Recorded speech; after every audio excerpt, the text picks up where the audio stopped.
예수님은 자신의 피로 값주고 산 성도가 영적으로 침체에 빠졌을 때, 그리고 공경에 처했을 때 반드시 십자가의 사랑을 가지고 찾아오십니다. 찾아오셔서 회복시키십니다. 십자가의 사랑은 모든 것을 용서하는 사랑이고, 그리고 언제나 동일한 하나님의 사랑입니다. 요한계시록 3장에 보면 아시아의 7교회 중에 라오디게아라는 교회가 있었는데, 이 라오디게아 교회는 영적으로 심한 병을 가지고 있었습니다. 그 교회는 물질적으로 부족함이 없는 교회였지만, 그러나 하나님과 세상 사이에 그들의 마음이 양다리를 걸친 것이 문제였습니다.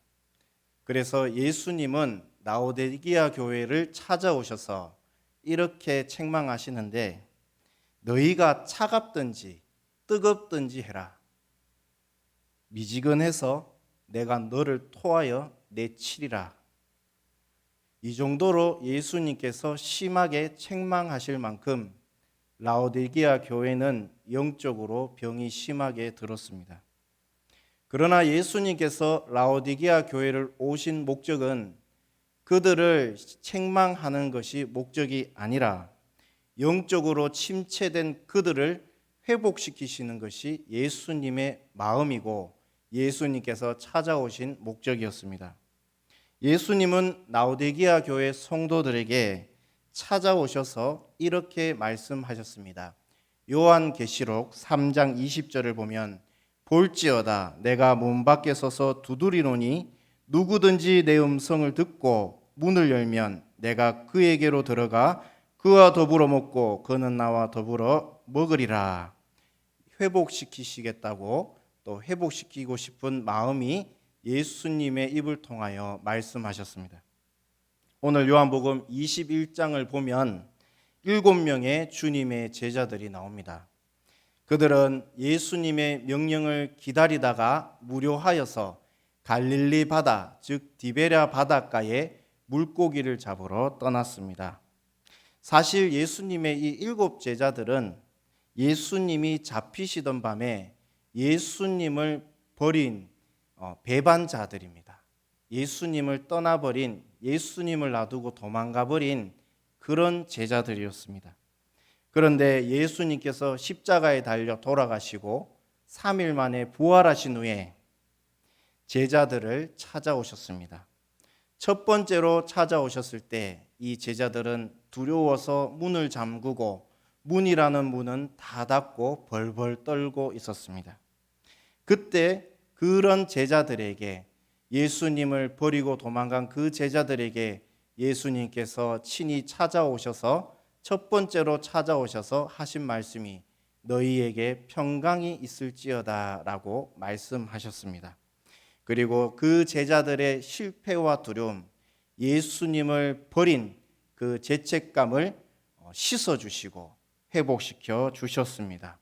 하늘의 선물, 평강을 예수님의 입을 통하여 그 제자들에게 선물하신 것입니다.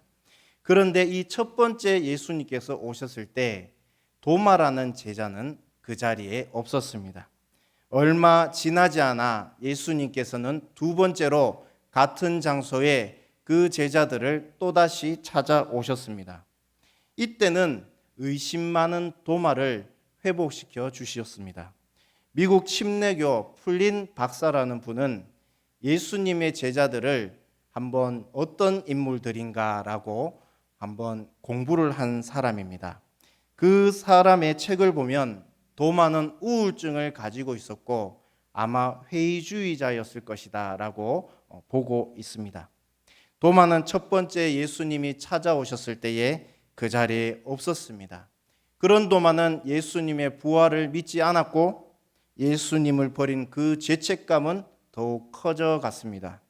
그런 와중에 도마는 죄책감과 우울감 속에서 나오는 차가운 말을 제자들에게 내뱉었는데, 내가 그의 손에 못자국을 보며 내 손가락을 그 못자국에 넣으며 내 손을 그 옆구리에 넣어보지 않고서는 나는 믿지 않겠다라고 그런 차가운 말을 내뱉었습니다.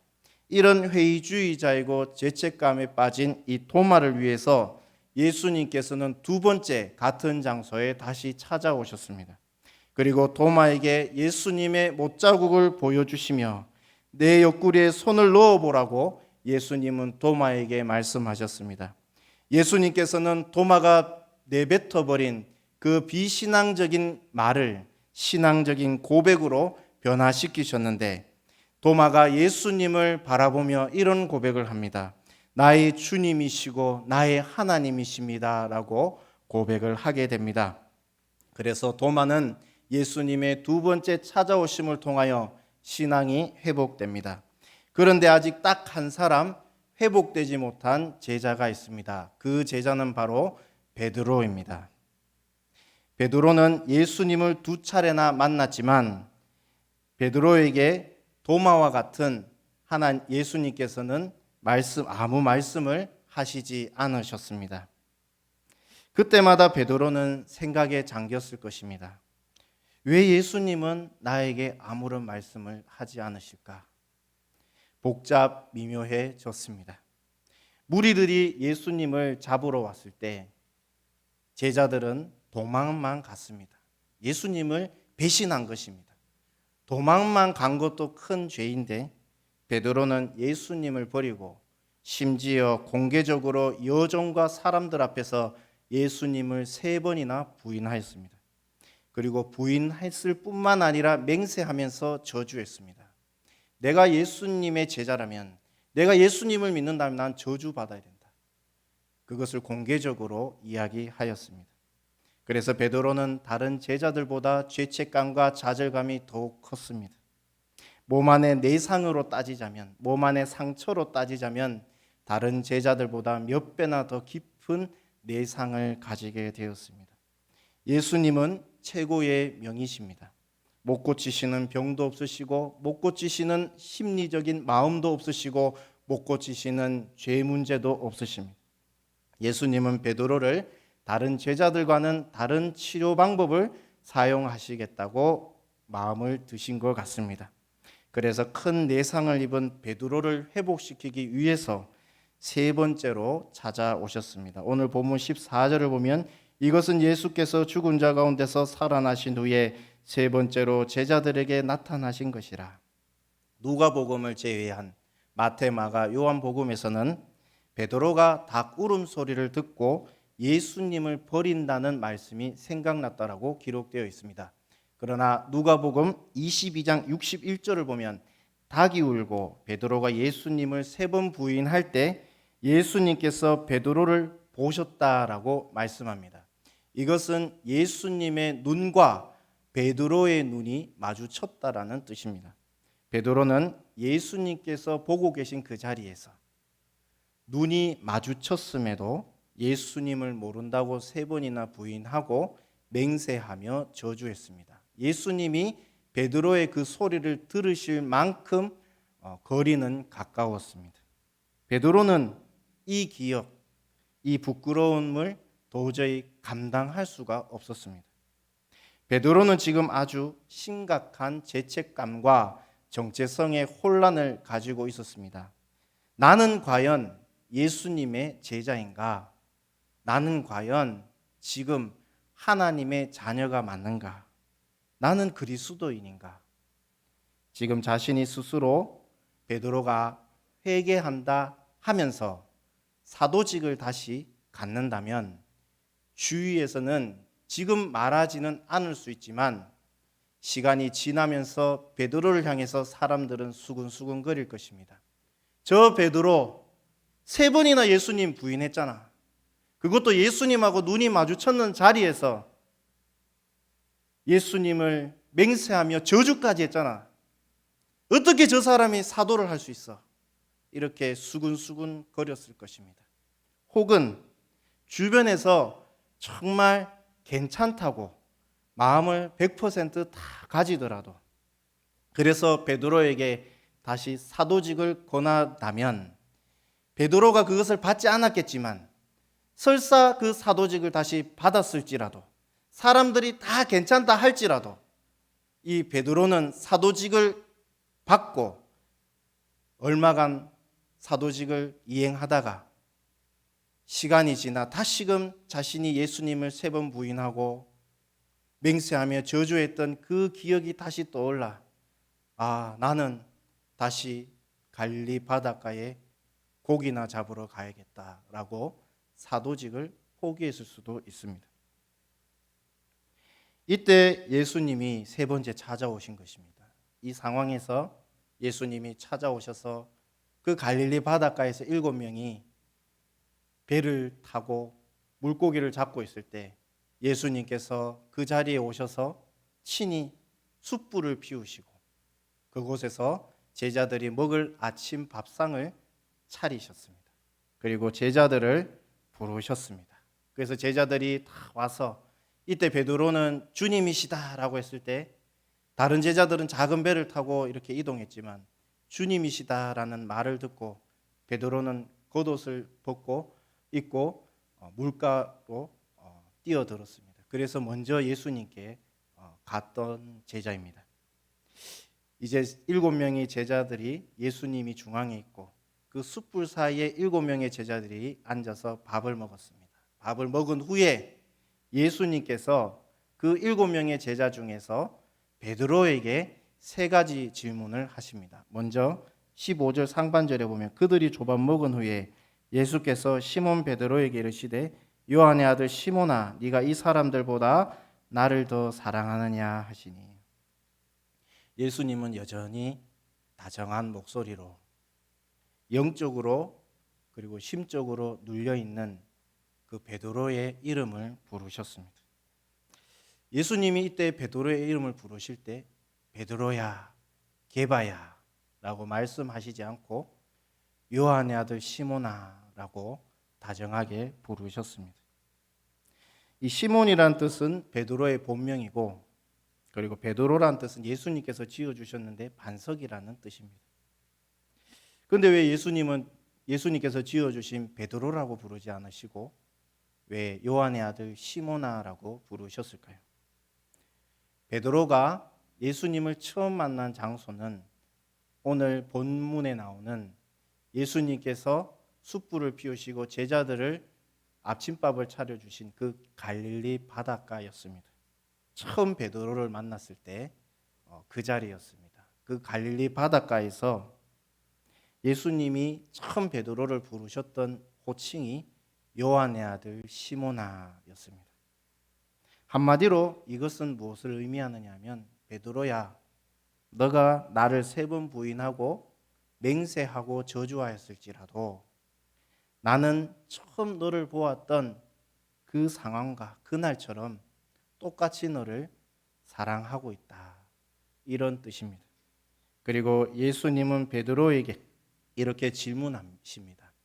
첫 번째 질문이 요한의 아들 시몬아 내가 이 사람들보다 나를 더 사랑하느냐 이렇게 물어보십니다. 그것은 어떤 비교 대상을 놓고 이 사람들보다 나를 더 사랑하느냐 너 여기 있는 제자들보다 나를 더 사랑하느냐라고 의미일 수도 있고 아니면 너가 이 사람들보다 나를 더 사랑하느냐 하나님과 재물 가운데 비교 대상을 놓고 베드로는 누구를 더 사랑하느냐라는 그런 질문입니다. 그 질문 앞에 베드로가 무겁게 입을 열었습니다. 본문 15절 하반절에 보면 이르되 주님 그러하나이다. 내가 주님을 사랑하는 줄 주님께서 아시나이다. 이르시되 내 어린 양을 먹이라 하시고 주님 그렇습니다. 저는 이 사람들보다 그 어떤 것보다 주님을 더 사랑합니다 라고 작은 소리로 아마 대답하였을 것입니다.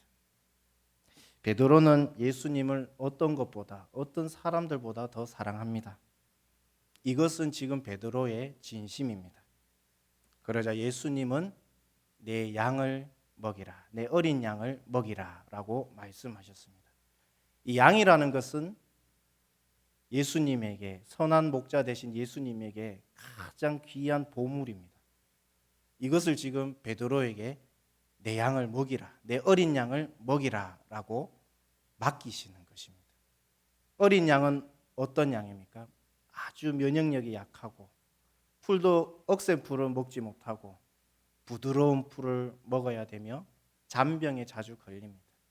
그리고 쉽게 넘어집니다. 그런데 이 어린 양을 베드로에게 맡기는 것입니다. 그런데 베드로는 잘 맡을 수 있습니다. 왜냐하면 본인은 사도지만 넘어져 본 적이 있기 때문입니다. 예수님을 3번이나 부인해 본 적이 있기 때문입니다. 맹세하면서 저주를 해본 사람입니다. 그래서 자신이 넘어져 봤기 때문에 넘어지는 어린 양들을 잘 보살필 수가 있습니다. 우리는 넘어지는 존재입니다. 우리는 연약한 존재입니다.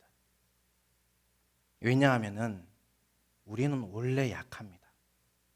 강한 사람은 아무도 없습니다. 하나님께서 후라고 부는 것이 아니고 눈을 한번 감으시면 우리 다 쓰러집니다. 그만큼 우리는 연약한 존재입니다. 그런데 우리가 어떻게 지금 여기까지 왔느냐? 넘어졌지만, 쓰러졌지만 하나님께서 십자가의 사랑으로 우리를 세워주셨기 때문입니다. 우리가 넘어지고 실패해 보았기 때문에 옆에 성도가 넘어지면 비웃을 수가 없습니다. 왜냐하면 우리도 다 넘어져 봤기 때문입니다. 넘어져 보지 않은 사람 아무도 없습니다. 기억 상실증에 걸려가지고 그것을 기억을 못할 뿐이지 안 넘어져 본 사람은 아무도 없습니다.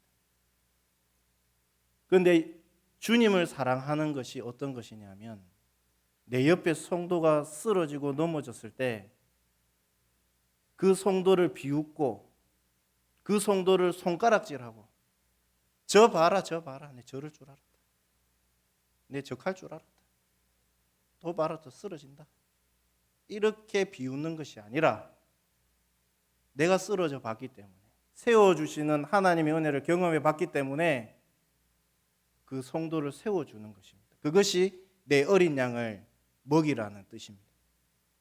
두 번째도 예수님은 동일하게 요한의 아들 시몬아라고 부르시면서 베드로에게 물으셨습니다.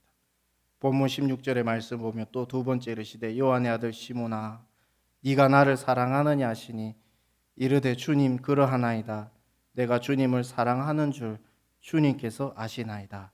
이르시되 내 양을 치라 하시고.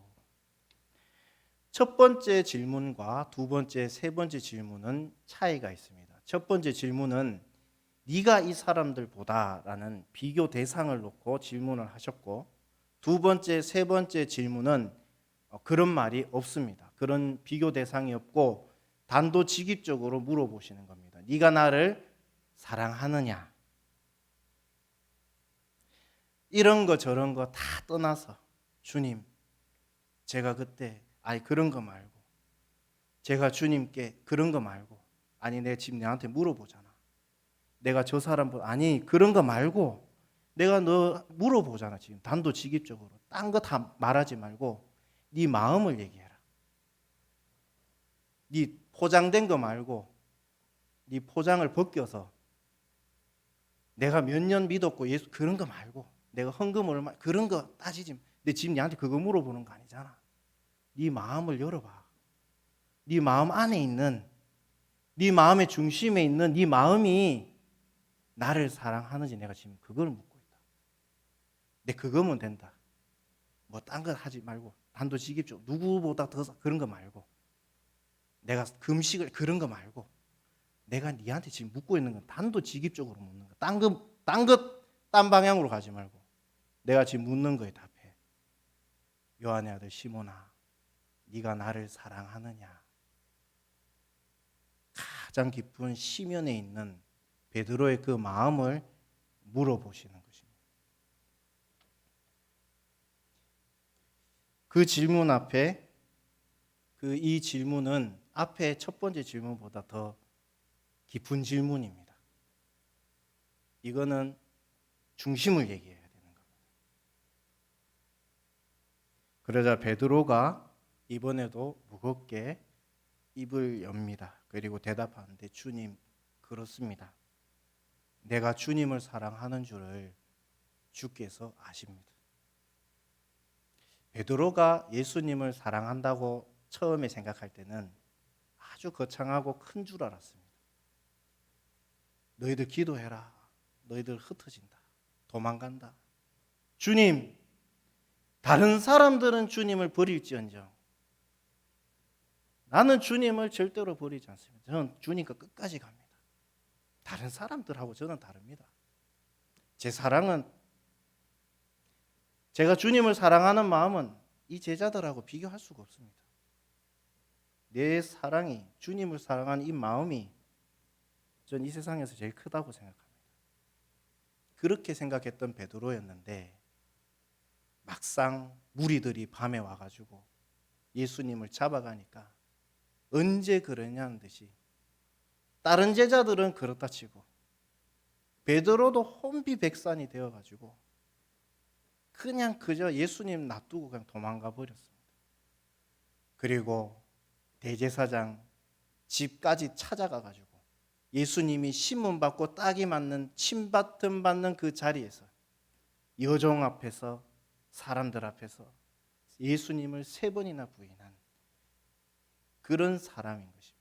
베드로가 그것을 철저하게 지금 깨닫는 것입니다. 아, 내가 주님 사랑하는 것이 정말 작았구나. 뭐 내가 주님과 3년 동안 같이 대화하고 훈련받으면서 내 사랑이 큰 줄 알았는데, 내가 좀 대단한 사람인 줄 알았는데, 막상 사건이 터지고 상황이 터지니까 내가 주님을 사랑하는 것이 형편없었구나. 너무 작구나. 너무 부족하구나. 그것을 지금 베드로는 철저히 깨닫고 있는 것입니다. 우리가 아무리 주님을 사랑한들 우리의 사랑은 주님 앞에 늘 부족한 사랑입니다. 우리가 주님 자신 있게 주님 사랑합니다라고 고백하더라도 어떤 상황이 닥치고 어떤 환경이 다가오면 우리는 언제 주님 찬양했냐는 듯이, 우리가 언제 주님을 사랑을 고백했냐는 듯이 그것은 다 잊어버리고 주님 원망하고 불평하는 것이 바로 우리의 진정한 모습인 것입니다. 그래서 예수님은 물어보시는 것입니다. 그 베드로야, 너 나 사랑하니? 그때 베드로가 한 말이 이겁니다. 주님, 제 형편없습니다. 주님 아시지요? 주님, 이것이 제 한계입니다. 그러나 주님, 부족하지만 저 주님, 부족하고 연약한 사랑이지만 비록 제 사랑이 주님 사랑한다 하면서 주님 버리고 주님 사랑한다 하면서 주님 부인하고 저주했던 사람이지만, 아주 형편없는 사랑이지만 그래도 저 주님 사랑합니다. 주님은 아십니다.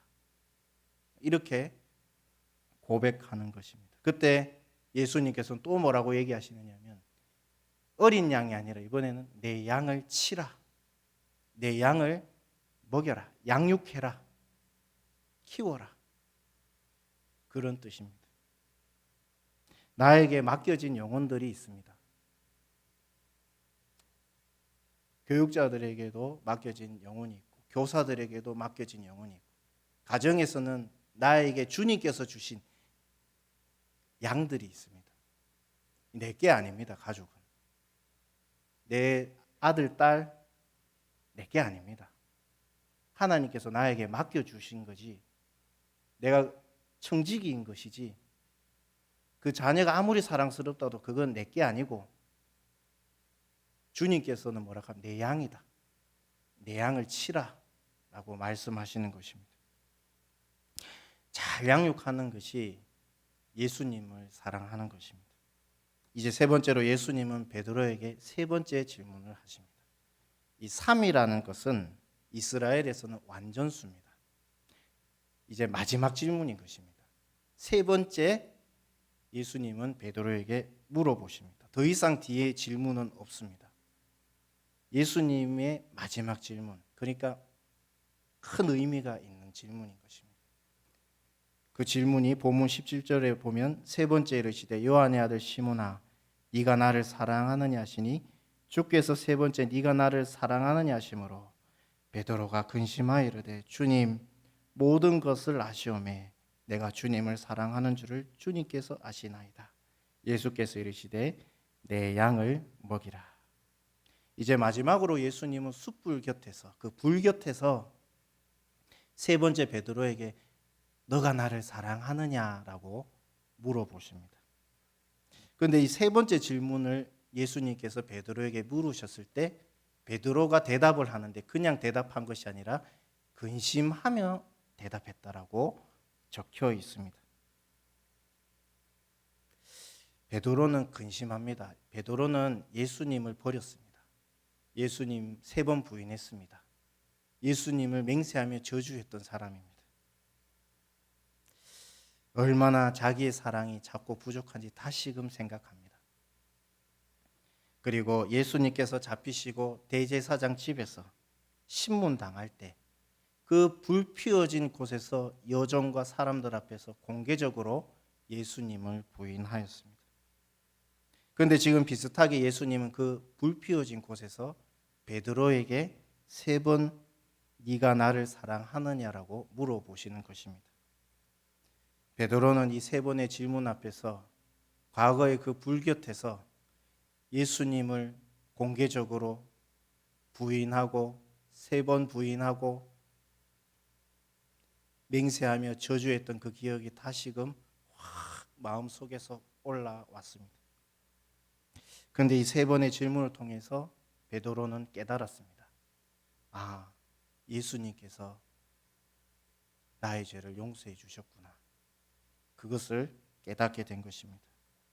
그리고 다시 한번 베드로는 그 질문 앞에 자신의 시면에 있는 부족하고 연약하지만 그 시면에 있는 자신의 진심을 예수님께 대답합니다. 주님 모든 것을 아시오매 내가 주님을 사랑하는 줄 주님께서 아시나이다.